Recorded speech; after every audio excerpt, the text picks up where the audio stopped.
സൗത്തിൽ നിന്ന്, അതായത് കേരളത്തിൽ നിന്നും തമിഴ്നാട്ടിൽ നിന്നുള്ള ഏക BJP MP ആണ്. അപ്പോൾ തമിഴ്നാട് നിങ്ങൾ എന്തോ ഒരു ദൈവീകതയുടെ പുറത്ത് മാത്രം എൻ്റെ ചിന്തയിലും നാവിലും വന്ന വചനങ്ങളായിരിക്കാം അത്.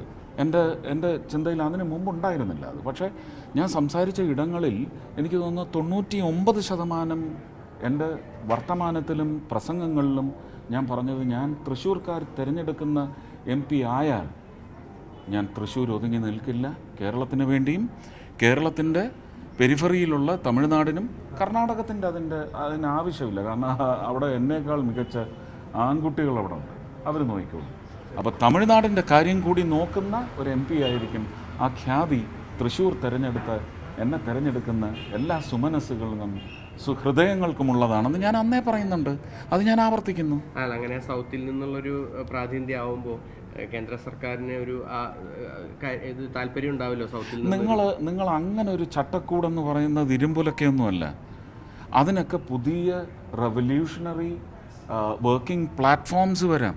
ഞാൻ എന്താ പറഞ്ഞത്, എനിക്കൊരു 10 വകുപ്പുകളെങ്കിലും നിയന്ത്രിക്കുന്ന മന്ത്രിമാരുടെ ക്യാബിനറ്റും MOSും അടക്കമുള്ളവർ ഞാൻ വളരെ റാഷണലായിട്ട്, സെൻസിബിളായിട്ട്, റീസണബിളായിട്ട് അവതരിപ്പിക്കുന്ന പദ്ധതികൾ അത് കേരളത്തിലെ ജനങ്ങളുടെ ഉന്നമനത്തിനായിരിക്കും, കേരളത്തിലെ രാഷ്ട്രീയത്തിൻ്റെ ഉന്നമനത്തിനായിരിക്കില്ല, ആരെയും നശിപ്പിക്കാനുമായിരിക്കത്തില്ല.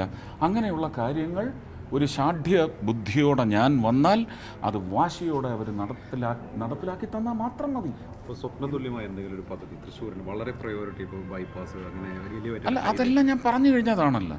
അതിലേതുമാവാം.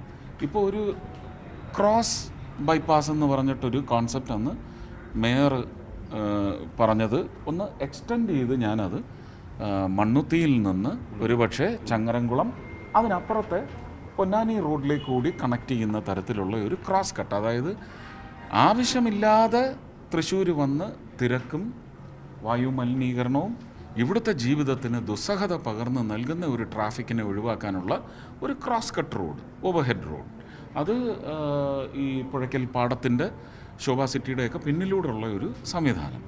അത് മനസ്സിലുണ്ടായിരുന്നു. അതിനെക്കുറിച്ച് ഞാൻ പലയിടത്തും പറഞ്ഞതിൻ്റെ പശ്ചാത്തലത്തിൽ ഇപ്പോൾ തൃശ്ശൂരിലെയും അതുപോലെ തന്നെ ചൂണ്ടൽ ഭാഗത്തുള്ളയും ഒക്കെ ഇതിനൊക്കെ ഇടയ്ക്കുള്ള കച്ചവടക്കാർ മുഴുവൻ അത് അവരുടെയൊക്കെ ഒരു ഉപജീവനത്തിന് ഒരു നേരിയ തോതിലെങ്കിലും, നല്ല തോതിൽ നിന്നാണ് അവർ പറഞ്ഞത്, പക്ഷേ നേരിയ തോതിലെങ്കിലും അവരുടെ ക്രയ വിക്രയ സ്ഥാപന സാധ്യതകൾക്ക് മങ്ങലേൽപ്പിക്കും.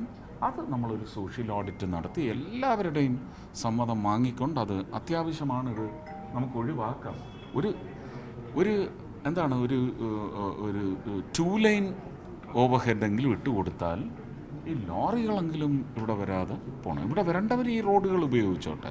അങ്ങനെ വരുമ്പോൾ നമുക്ക് അമല ഹോസ്പിറ്റൽ പ്രദേശത്തിനും ശോഭ കോംപ്ലക്സിനും അതുപോലെ തന്നെ സിറ്റിയിലും ഒക്കെ നമുക്കൊരു ഈസ് ഓഫ് ട്രാഫിക് കൊടുത്തു കഴിഞ്ഞാൽ അത് വലിയ തോതിലുള്ള ഈസ് ഓഫ് ലൈഫിലേക്ക് വരും.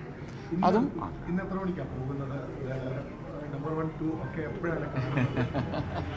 എനിക്കറിയത്തില്ല, അത് അവരാണ് നിശ്ചയിക്കുന്നത്. ഞാൻ എൻ്റെ അടുത്തുനിന്ന് വൈകുന്നേരം 6 മണിക്ക് മുമ്പ് അവിടെ ഡൽഹിയിൽ ഉണ്ടാവണമെന്ന് പറഞ്ഞു. ഞാൻ 6:55 അവിടെ എത്തി. പ്രധാനമന്ത്രി വിളിച്ചിരുന്നു.